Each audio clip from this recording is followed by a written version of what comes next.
be the spokesperson for India, that is Bharat.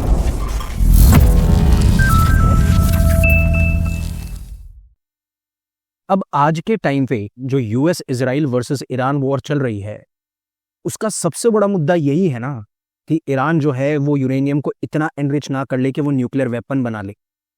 अब अगर मैं आपको ये कहूं कि इस पूरी की पूरी कहानी के पीछे पाकिस्तान है, यानी कि पाकिस्तान वो सबसे बड़ा मेजर रीजन है जिसकी वजह से आज हमें US Israel versus Iran war देखने को मिल रही है। अब एक बार के लिए आपको भी शॉक लगेगा कि ये पाकिस्तान का एंगल कहां से आ गया। अब ये जो है बात की जा रही है एक पॉलिटिकल साइंटिस्ट जिनका नाम है रॉबर्ट पेप, और ये व्हाइट हाउस के वॉर एडवाइजर भी रह चुके हैं, जहां पे उन्होंने साफ साफ ये कहा कि पाकिस्तान ने ईरान को उसके न्यूक्लियर प्रोग्राम के अर्ली स्टेजेस में काफी हेल्प की थी। और ये स्टेटमेंट तब आ रहा है जब अभी वेस्ट एशिया में हमें US Israel versus Iran war या कन्फ्लिक्ट देखने को मिल रहा है। अब रॉबर्ट पेप जो कि यूनिवर्सिटी ऑफ शिकागो में पढ़ाते हैं, उन्होंने कहा कि पाकिस्तान ने अर्ली 1990s और अर्ली 2000s में ईरान को लगभग 600 से 900 सेंट्रीफ्यूज या सेंट्रीफ्यूजेस दिए थे। ये वो टाइम था जब ईरान अपनी खुद की न्यूक्लियर टेक्नोलॉजी डेवलप करने की कोशिश कर रहा था। और उन्होंने ये भी कहा कि उस टाइम पे जब पाकिस्तान ने ईरान के न्यूक्लियर प्रोग्राम में हेल्प की, उस टाइम पे ये इस इशू पे काम कर रहे थे, और जो यूनाइटेड स्टेट्स के टॉप ऑफिशियल्स थे उनको एडवाइस भी दे रहे थे, जिसमें व्हाइट हाउस हो या पेंटागन हो, उनके इंपॉर्टेंट ऑफिशियल्स शामिल थे। और इस खास बात को कहते हुए उन्होंने एक चीज कही कि मैं यहाँ पे कोई बेतुका स्टेटमेंट नहीं दे रहा हूं, मैंने 360 डिग्री एनालिसिस किया है, मेरी अंडरस्टैंडिंग है, उसके बेसिस पे मैं ये सारी चीज कह रहा हूं। So hello future leaders, welcome to Unacademy. मेरा नाम है युवराज सिंह शेखावत। अब ये सीरियस क्लेम है क्योंकि आपको ये समझना पड़ेगा, जो सेंट्रीफ्यूजेस है ना, वो न्यूक्लियर फ्यूल बनाने के लिए बहुत इंपॉर्टेंट मशीन होते हैं। यानी ऐसा समझिए कि सेंट्रीफ्यूजेस जो है वो मशीन्स हैं जो यूरेनियम को एनरिच करती हैं। अब एनरिच यूरेनियम या तो इलेक्ट्रिसिटी के लिए इस्तेमाल हो सकता है, जिसे हम पीसफुल पर्पसेस के लिए इस्तेमाल करते हैं, या फिर न्यूक्लियर वेपन्स के लिए अगर उनको हाईली एनरिच कर दिया जाए। और अगर ईरान को इतने सारे सेंट्रीफ्यूजेस मिले तो उसका न्यूक्लियर प्रोग्राम फास्ट हो सकता था, और वही हमें देखने को मिला। क्योंकि जो सेंट्रीफ्यूजेस हैं, इन मशीन्स को P1 सेंट्रीफ्यूजेस कहा जाता था, जिनकी साइज लगभग एक इंसान के बराबर होती है। ये गैस को इतनी तेजी से घुमाते हैं जिससे ये यूरेनियम को एनरिच कर सकें, और ये बहुत इंपॉर्टेंट स्टेप होता है जब भी हम न्यूक्लियर टेक्नोलॉजी की बात करते हैं। लेकिन अगर मान लीजिए यूरेनियम को सेपरेट करके उसकी प्योरिटी बढ़ाई जाए, तो अगर वो लो प्योरिटी वाला होगा तो उसको पावर प्लांट्स के लिए इस्तेमाल किया जाएगा, अगर वो हाई प्योरिटी वाला होगा तो उसको न्यूक्लियर बॉम्ब्स के लिए इस्तेमाल किया जाएगा। बट आप ये सोचिए कि ईरान ने स्ट्रैटेजी कैसे लगाई।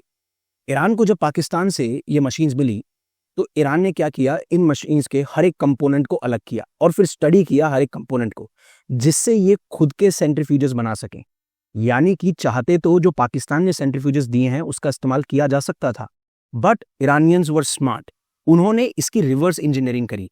यानी जो इंडियन जुगाड़ है उसका एक ग्लोबल वर्जन है जिसे हम रिवर्स इंजीनियरिंग कहते हैं, और इससे अपने सेंट्रीफ्यूजेस बनाए।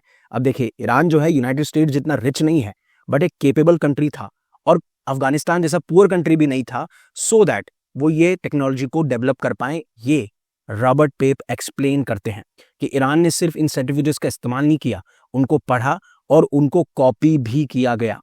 और आप समझिए कि क्यों इतना डिफिकल्ट है ईरान को रोकना। उससे पहले अनअकैडमी आपके लिए लेके आया है UCSC plus test. Ultimate test होगा ये यूपीएससी CSE एस्पिरेंट्स के लिए। यहाँ पे आपको कैश रिवॉर्ड्स मिल सकते हैं 8 लाख तक।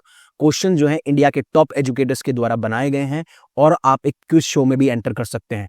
मतलब जो टॉप 32 ऐसे एस्पिरेंट्स होंगे या इंडिविजुअल्स होंगे जो कि इस टेस्ट में टॉप 32 के अंदर आएंगे, उनको फिर हम इन पर्सन बुलाएंगे, और हर एक टीम में 2 मेंबर होंगे, 16 टीमें बनाई जाएंगी, और जो भी टीम इस इवेंट को जीतेगी या इस क्विज को जीतेगी उसको मिलेंगे 5 लाख, जो रनर अप रहेंगे उनको मिलेंगे 2 लाख, और जो थर्ड और फोर्थ पोजीशन पे होंगे उनको मिलेंगे 50,000 रुपए। ट्रैवलिंग कॉस्ट, स्टेइंग कॉस्ट सब हमारा होगा।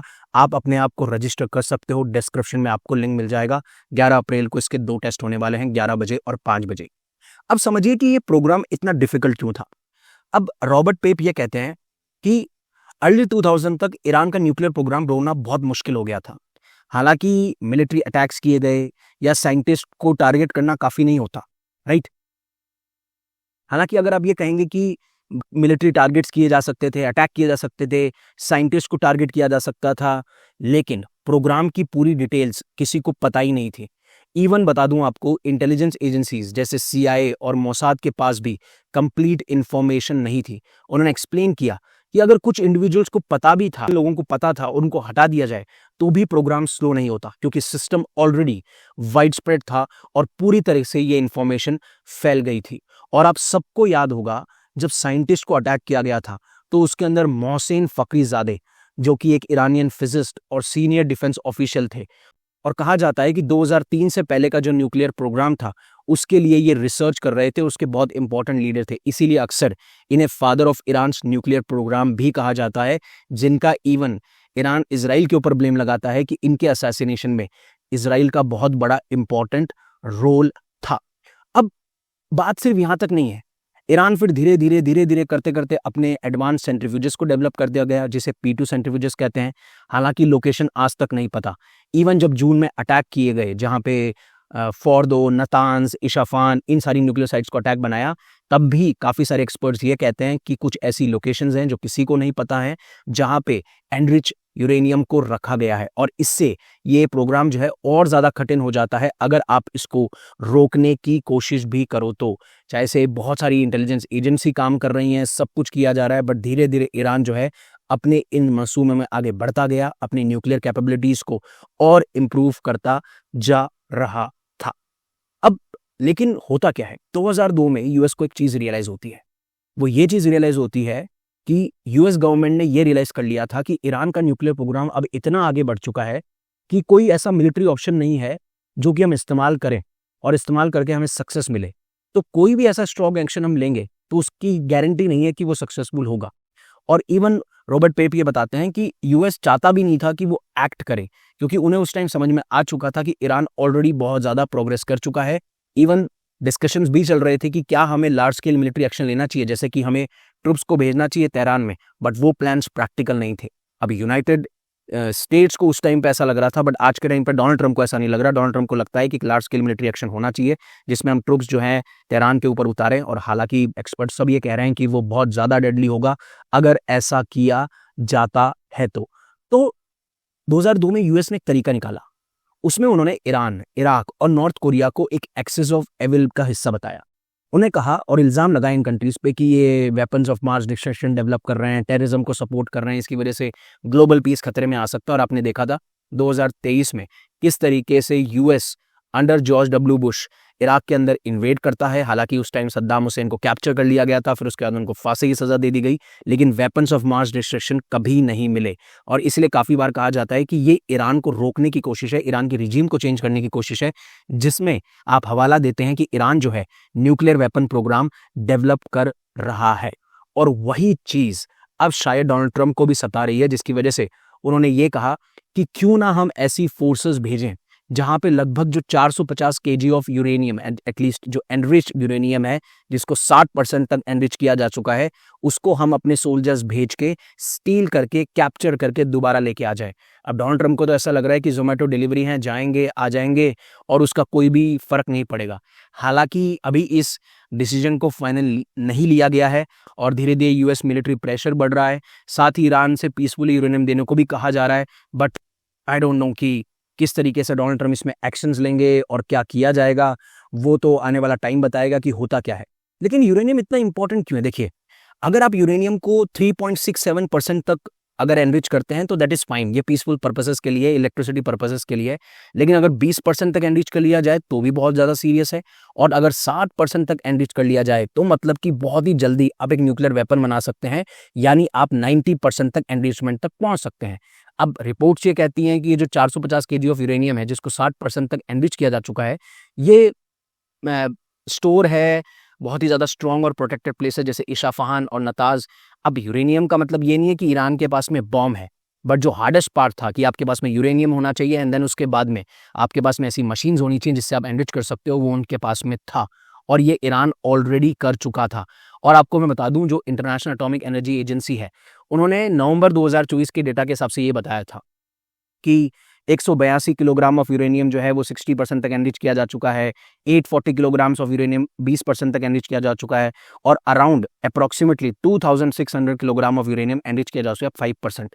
तो अब अगर डोनाल्ड ट्रंप ये प्लान बना रहे हैं कि वो ट्रूप्स भेज के जो 450 किलो ऑफ यूरेनियम है जिसको 60% तक एनरिच किया जा चुका है, तो बाकी जो यूरेनियम है अराउंड 2600 या 840 किलोग्राम्स ऑफ यूरेनियम जो कि अभी 5% और 20% पे है, तो ईरान के पास में टेक्नोलॉजी है, ईरान के पास में नॉलेज है। तो अगर आप 450 केजी ऑफ यूरेनियम निकाल भी लेंगे, मान लीजिए आप एग्जिट प्लान ढूंढ भी रहे हैं और उसको एक्सट्रैक्ट भी कर लेंगे, तो क्या गारंटी है कि ईरान दोबारा से नहीं बना सकता? यही तो सबसे बड़ा डर है ना सबको, कि आप जैसे 450 केजी ऑफ यूरेनियम ले जाइए, अब उनके पास में यूरेनियम भी है, एनरिच यूरेनियम भी है, टेक्नोलॉजी भी है, वो सब कुछ करके दोबारा से एनरिच कर लेंगे। तो साफ साफ कहना यहां पे एक ही चीज का हो जाता है कि बात ये नहीं है कि हमें ईरान की न्यूक्लियर प्लान को डिस्ट्रॉय करना है when it comes to US and Israel. उनका मकसद ये है कि हम कुछ ऐसे प्लानिंग करें, इस तरीके के स्टेप्स लें जिससे ईरान को बस देरी हो, ईरान को बस टाइम लगे। और इसीलिए आप बीच बीच में अटैक देखते हैं, प्रेशर देखते हैं, डील्स देखते हैं, एग्रीमेंट्स देखते हैं, चाहे वो JCPOA एग्रीमेंट हो, चाहे जून में अटैक किया गया हो, या फिर इस टाइम पे 450 किलोग्राम ऑफ एनरिच यूरेनियम को एक्सट्रैक्ट करना हो। बट क्या इतना आसान होगा यूरेनियम को एनरिच करना? देखिए, यूरेनियम को ईरान से पहली बात तो बूट्स ऑन द ग्राउंड उतारना, उसके बाद में ईरान जिस तरीके से रिटेलिएट करेगा उसको हैंडल करना, वही बहुत मुश्किल है। और दूसरी बात यह है कि ये जो यूरेनियम है ना, ये जो गैस है, मतलब इसको यूरेनियम को एक गैस की तरह स्टोर किया जाता है सिलेंडर्स में, तो इसको मूव करना भी बहुत ज्यादा डेंजरस हो जाता है और इसके लिए आपको स्पेशल कंटेनर्स और व्हीकल्स लगेंगे। और बिगेस्ट प्रॉब्लम यह है कि अगर इसकी